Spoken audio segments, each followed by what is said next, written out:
There are 10 high-impact Georgia Bulldogs football players that the rest of college football might not know about today, but they're going to find out soon enough.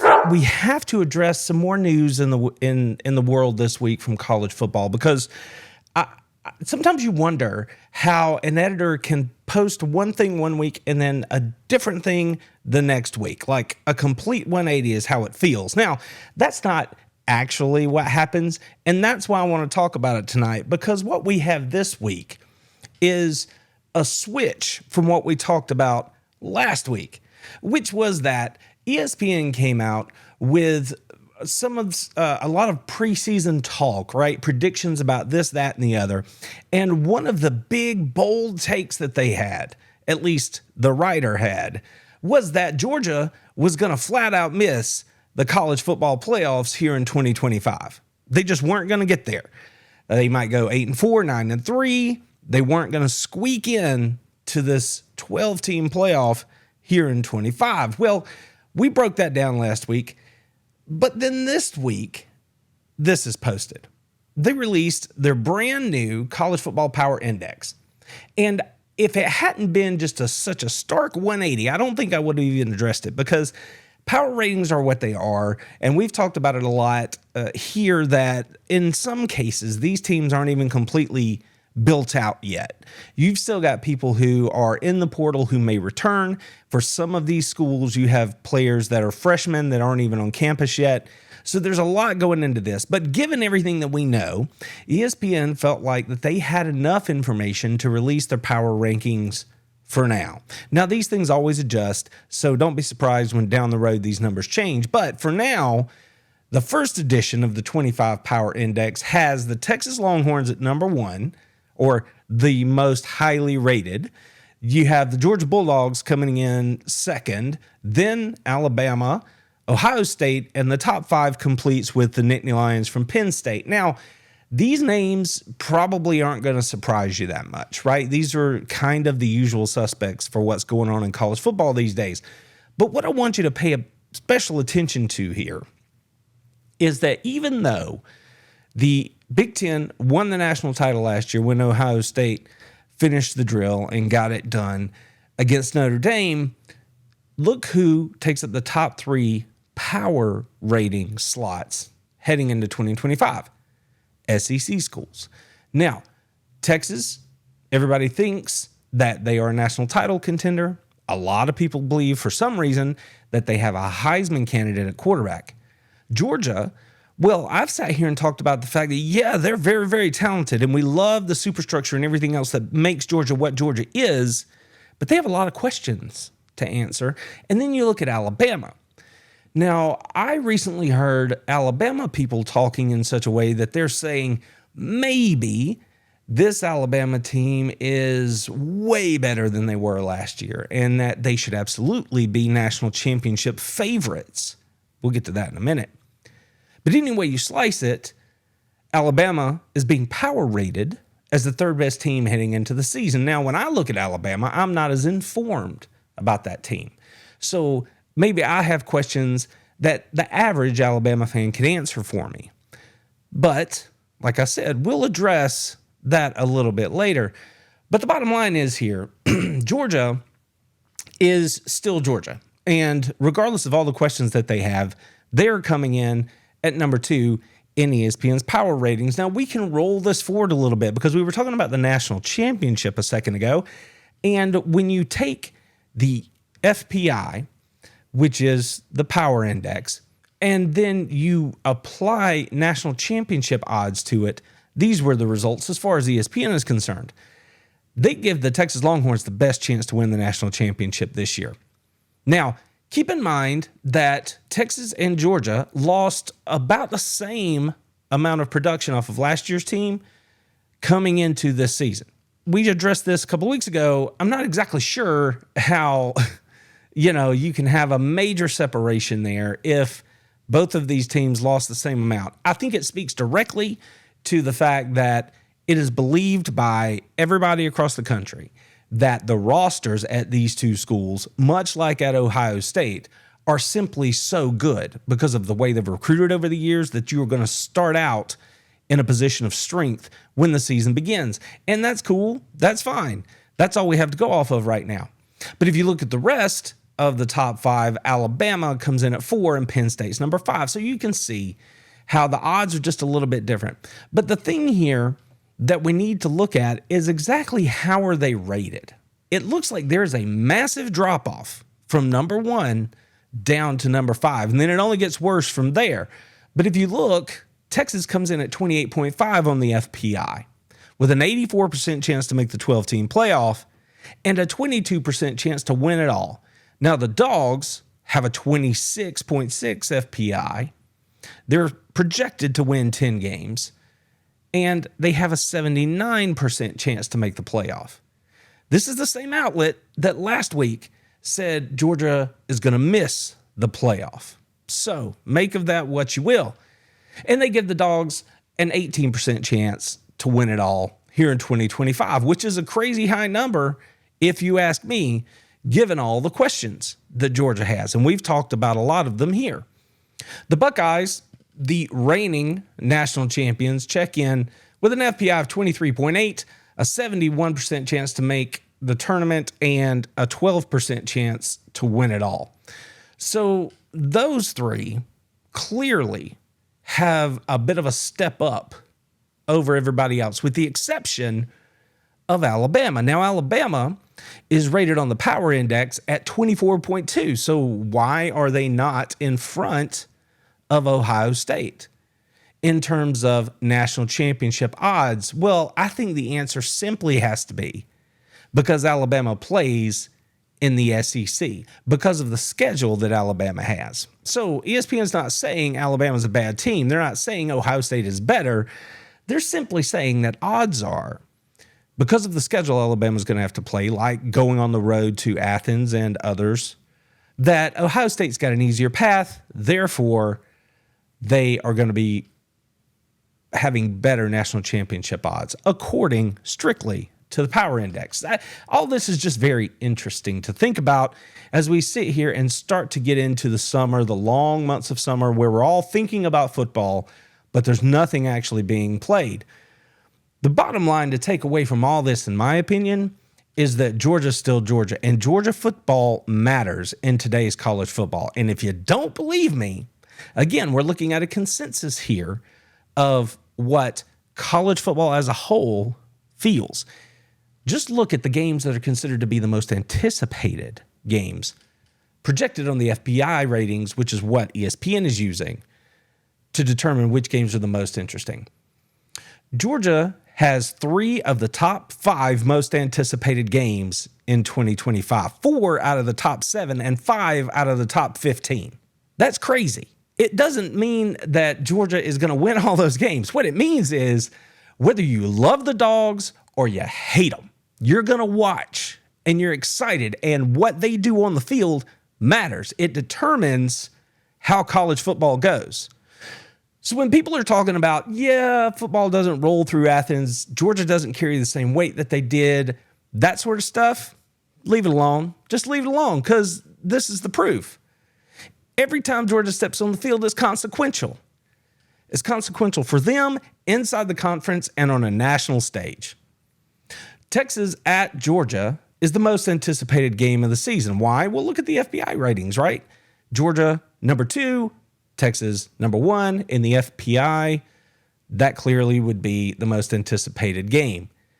Texas at Ohio State checks in at number 2. Alabama at Georgia checks in at number 3. So there are just a lot of Georgia Bulldog red and black on this list when you look at it. I'm personally excited to see all these great games. I'm excited for all of them, but I think it speaks to the point again that it's not just Georgia, it's the SEC. And yes, Big Ten folk, you won the national title last year. Well, you didn't. The Ohio State Buckeyes team won the national title last year, even though they didn't beat their, bitter rival. But at the end of the day, the SEC is still the SEC. Georgia is still Georgia. And everybody's watching. Now, I say all of that to just sort of paint the backdrop for where we're headed. Because again, we've talked about what Georgia could be, what has to happen, how the season could break out, all those sorts of things. But tonight, I want to focus in on 10 Georgia Bulldogs that the rest of college football might not be all up in the nose about, but we Georgia Bulldog fans, we're a little bit more familiar with. And by the time the season's over, the rest of college football is going to know who these players are. Now, I titled this show the way I did and chose the word impact players because it doesn't matter if they succeed or if they fail. It's going to be impactful on Georgia's season. And that is the key takeaway. Now, I'm not going to get to everybody that we could have listed here tonight. There are simply too many places on Georgia's roster where young players are going to have to come in or new players to the program are going to have to really get the job done for Georgia if the Dogs are going to be successful. But for me, I took a look at the projected depth chart. I took a look at who is coming into the program via the transfer portal here this year, who they've added over the last couple of years, and I came up with 10. So I'm a defensive guy. We're going to start on the defensive side of the ball. Now, this first guy is a fella that everybody is waiting for. And what I'm about to tell you here, it might shock you, okay? Because Jordan Hall is only a redshirt sophomore. Now, for those of you who don't know what that means this is his third year in the program. And even that might take you back just a little bit because we hear so much about him. He was projected to be such a fantastic addition to the Georgia roster. He was supposed to be an impact player sooner rather than later, right? As soon as he got adjusted, he was going to be a difference maker for the Dogs on the defensive line. Thing is, he hasn't been healthy at all. So simultaneously, it feels like he's been there forever.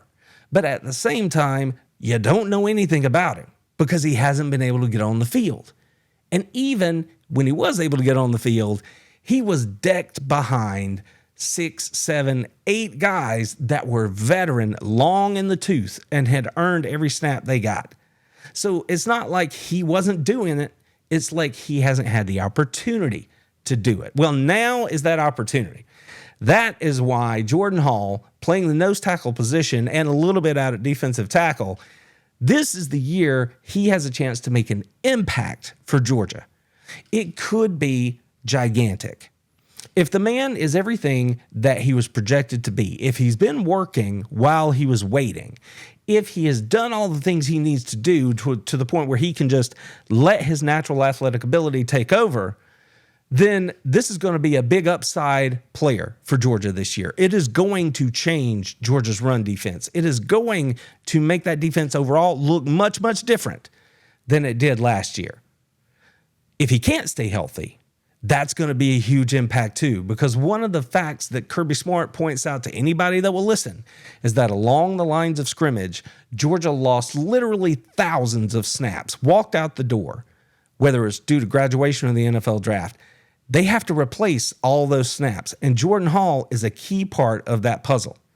So whether he is good to go, whether he can stick around and get after the quarterback and shut down the middle run, whether he can do all those things or not depends on whether or not he can stay healthy, and none of us won't know until he can get out there and do it. Now, the kid has had really tough breaks, and I, for one, am really cheering for him to have a healthy year, and then let's see what happens from there. So number one on my list of impactful players, not in terms of the most impactful, but the first one we come to tonight is Jordan Hall on the defensive line. If we keep it moving, another guy, sort of a similar injury here, similar situation here, but not for the same amount of time, would be Joseph Jonah Ajonye.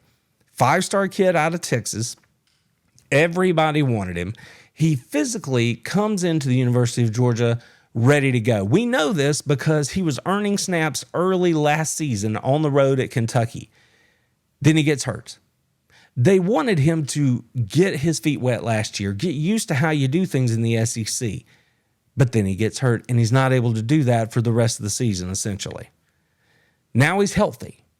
Now he's forced into a position at defensive tackle and maybe bump him out the defensive end where he is going to have to produce for Georgia.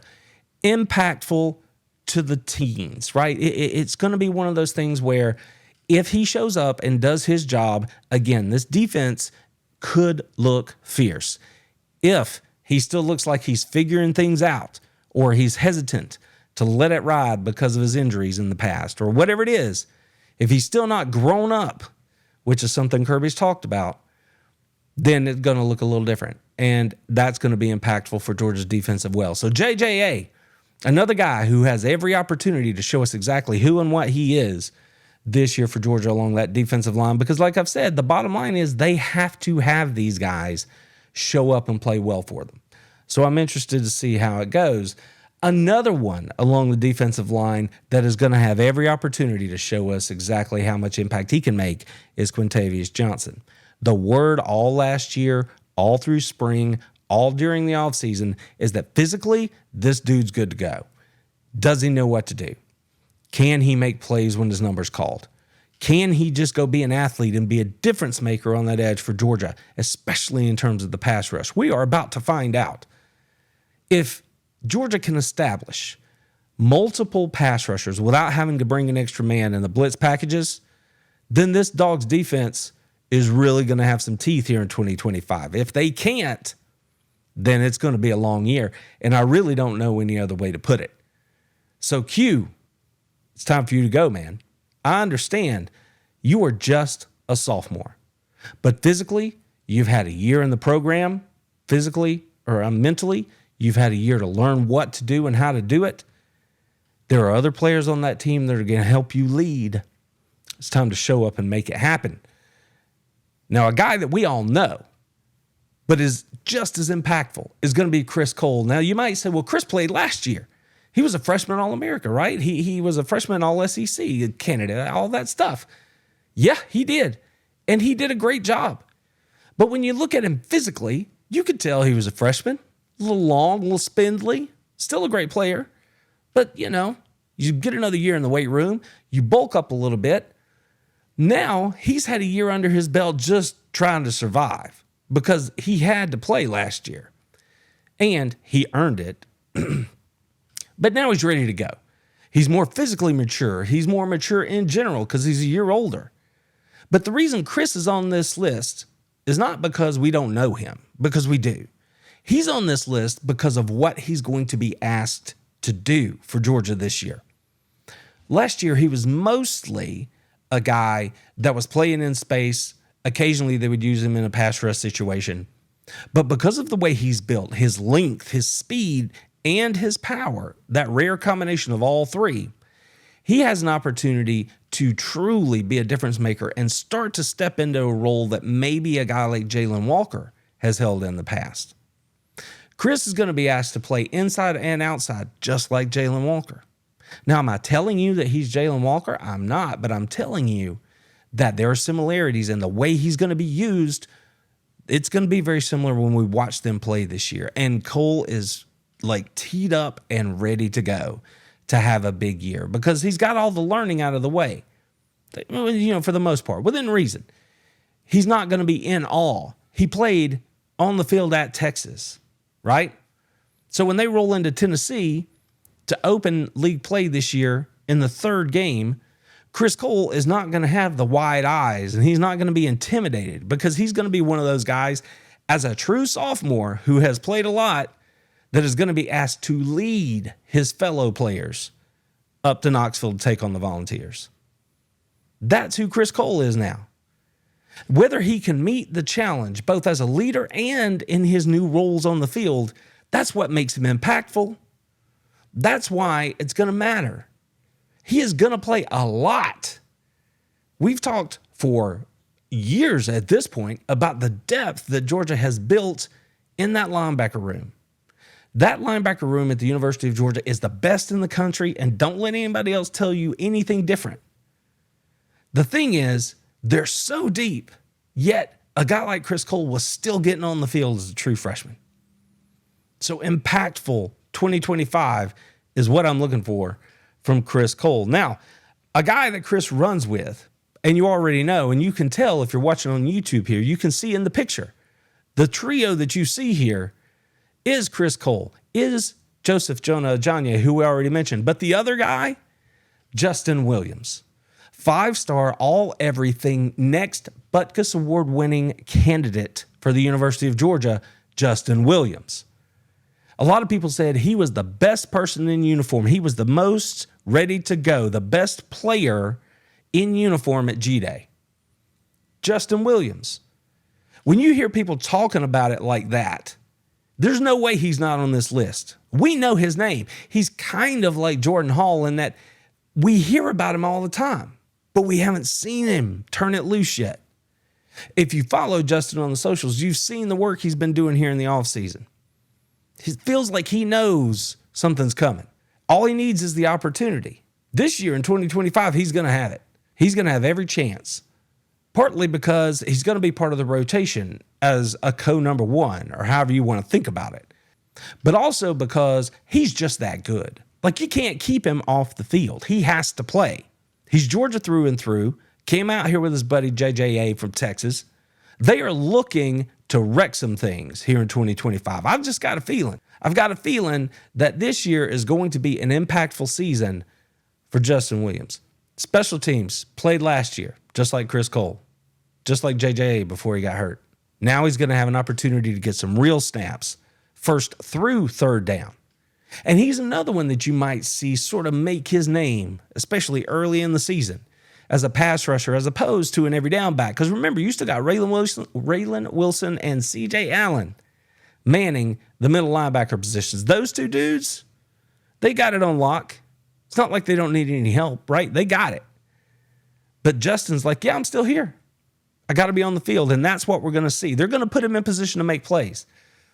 He's got to finish. He has an opportunity to be impactful in a way here in 2025 that he hasn't been for Georgia so far. And I, for one, can't wait to see it. Because a guy like this, once he gets on the field, once he sort of finds his footing out there between the hedges, the sky truly is the limit.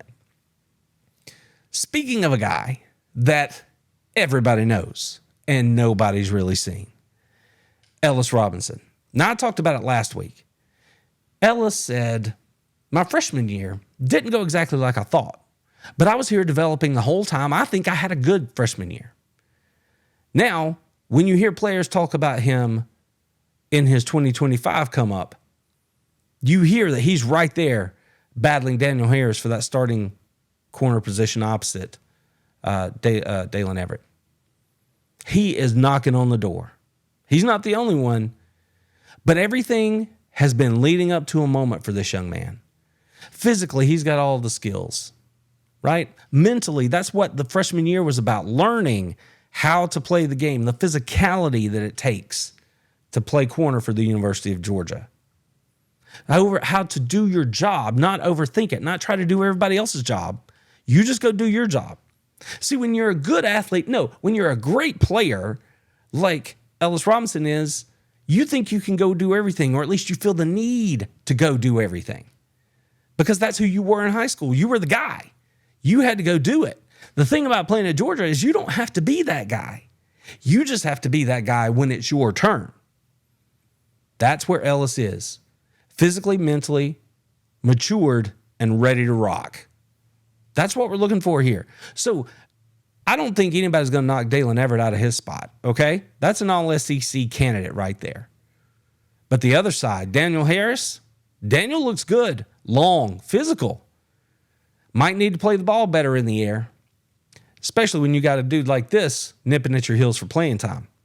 And even if he's not going to win out over Daniel Harris for the position opposite Dalen Everett, when you've got a player this good, remember they cross-train these dudes. That's part of the development process at Georgia. That way, if they need to bump into star, they can. If maybe one of the players has to roll back to play safety, like Aguero, maybe Jonel Aguero has to roll back to play safety, then maybe a guy like Ellis Robinson slides right down into that star. This is the kind of thing that Kirby builds into the system, right?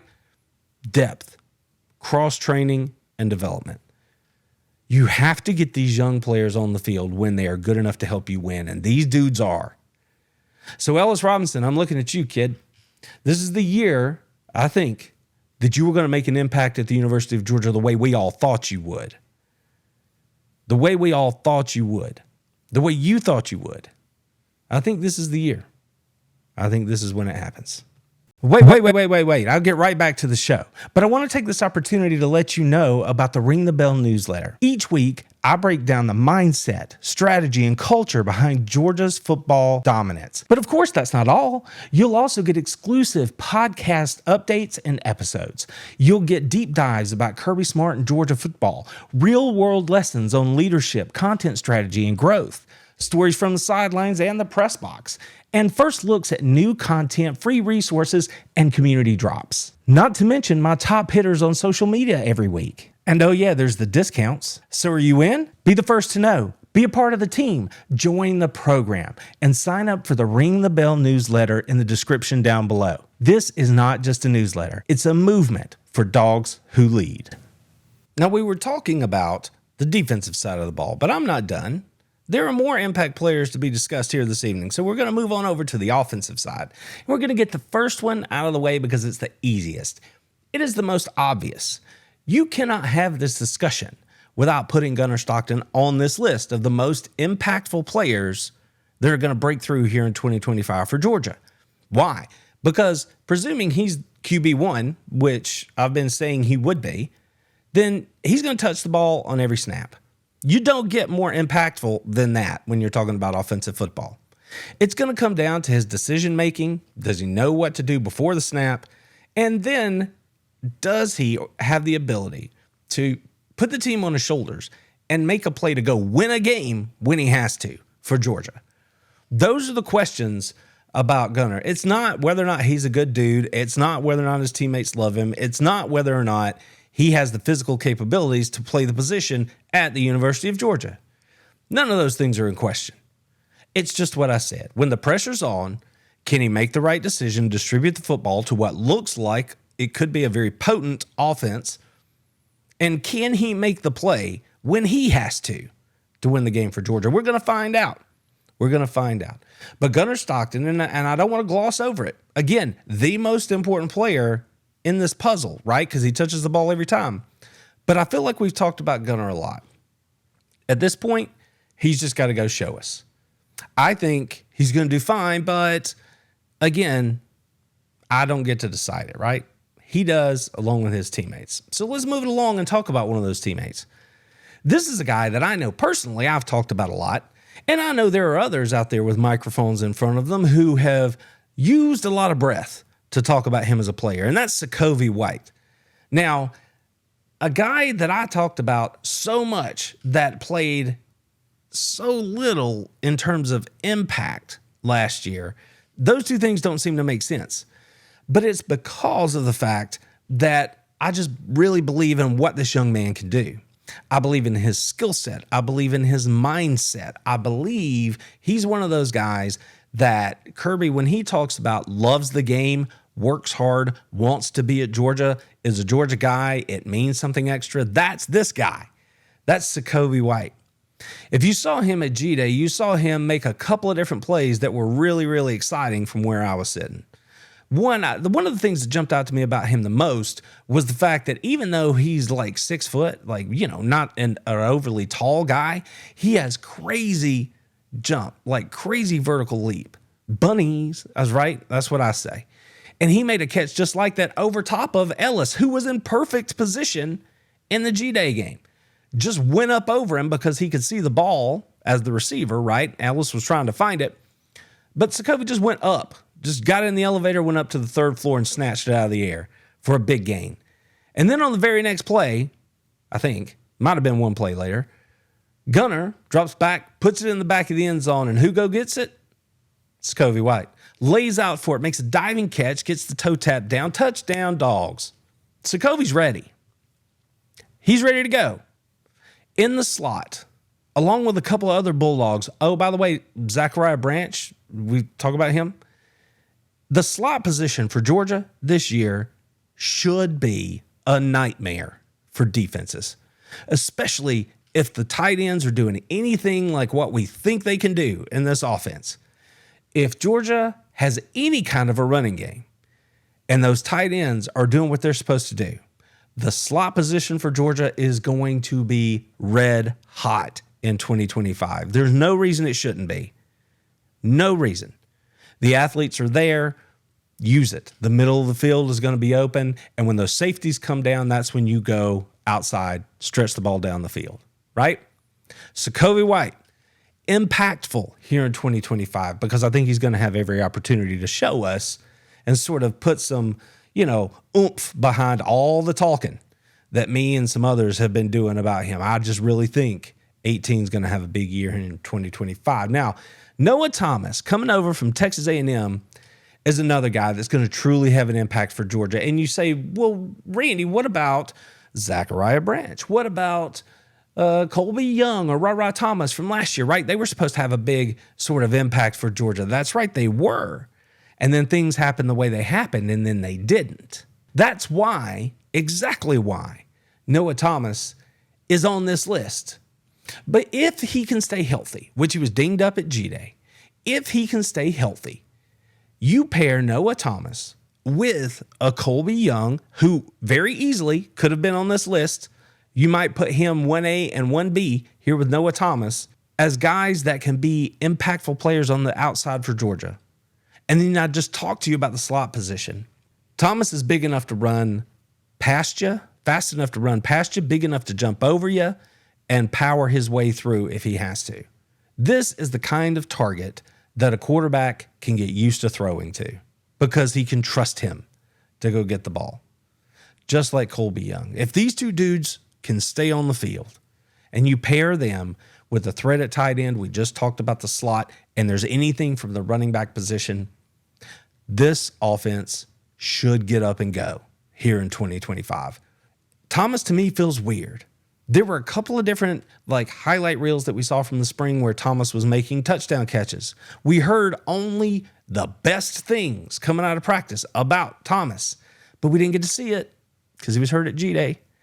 I would rather him sit at G-Day and wait and show me something in the fall. That's why he's on my list as one of the most impactful players here for Georgia in 2025.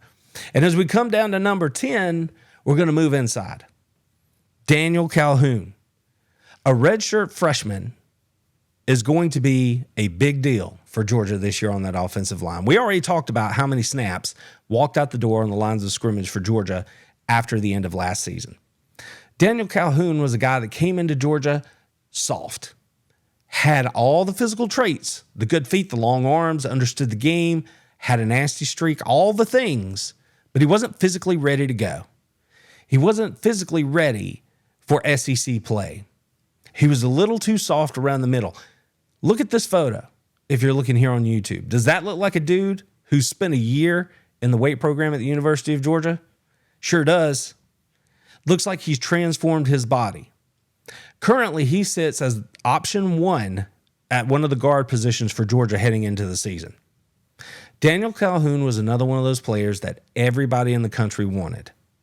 He's gotten his body right, and now he's being counted on to start at the University of Georgia game 1. If Daniel Calhoun is half the player that everybody thinks he can be, then this Georgia run game is going to look different in 2025. Because on the other side, you've got a guy like Micah Morris, right? And if I remember correctly, he was on the right-hand side on the depth chart.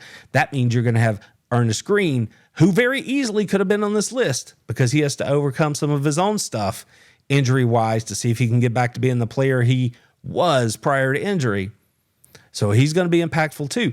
But if you have a Daniel Calhoun, a talented player who's physically ready, and you pair him with a healthy Ernest Green on the right-hand side of that line, the running space for those Georgia backs is going to be more plentiful than it was in 2025. I am absolutely confident in saying that.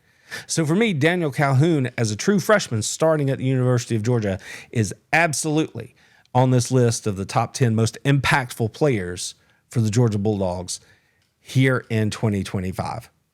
There's a lot on the table for what Georgia can be here in 2025. There's a lot of work that has to be done. But when you've got players, and I told you off the top, there are 10 here, but there could very, very easily be 20, 25 that we could have put on this list, but you got to break it out somehow. There's so much on the table for Georgia right here in 2025. To go into the season thinking that it's anything other than an opportunity to compete for a conference title and then make the college football playoff, I think you're off base if you think that's not a reality. Yes, there are a lot of questions. Yes, this team is young. But the very big bet that Kirby Smart is making is that he knew all those snaps that we've been talking about in the offensive line and defensive line, he knew they were leaving. Now, some of the stuff that happened, like with Ra Thomas or maybe losing Colby Young last year for the better part of the season, you didn't know was going to happen. But he knew that 2025 was going to be a year that the Dogs were going to have to turn it over. They've been recruiting like madmen on the defensive side of the ball because they knew it was coming. It's time to go. That's why these guys are the impactful guys that I have pegged. I'd love to see your lists. If you have a few that you think I should have put on the list here, be sure to leave them in the comments below. But one thing is for sure, the Georgia Bulldogs are just as interesting to the college football public as they've ever been. Love them or hate them, you're going to watch. And because of the way Kirby Smart and the staff have recruited over the past few years, 9 consecutive seasons with a top 3 recruiting class, the Georgia Bulldogs aren't going anywhere. As much as the haters out there might want that to be the case, it's simply not the reality. There are 10 names that we've walked through tonight that the rest of college football might not know about yet, but they're going to find out soon enough. Everybody on the defensive side, the offensive side, they're at the University of Georgia for a reason. I think it's time that we are actually going to see it. I think that this year, there's no way Georgia can be snake bitten the way they were last year with injuries. There's no way they can be snake bitten the way they have been the last 2 or 3 seasons in terms of some of the extraneous things that have gone on around the program. This is a different year. It has a different feel, and I think we're going to see a different breed of Bulldog here in 2025. Long gone are the days where you see the depth stacked up like cordwood. We will never see another team like 2021. Not going to happen. These young men have to come in ready to go. They have to mature quicker than maybe is fair to ask of them, both mentally and physically.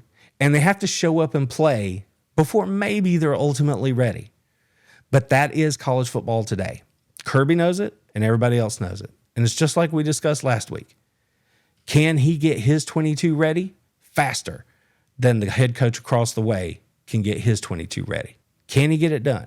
That's what we're going to learn together. Can these guys be the impact players that I think they can be for the positive side? Because they're going to have an impact one way or another. That's why I chose the word. Impact could be good, could be bad. But either way, it's going to direct the way Georgia's 2025 plays out. And I know that I, for one, am very excited to see how all that comes together because I believe that more often than not, these Dogs are going to show up and show out, and Georgia's going to be right back where they always have been. We can quibble over the final number of wins a little bit later. Go Dogs! Told them, how about them fucking dogs? That's what I told them.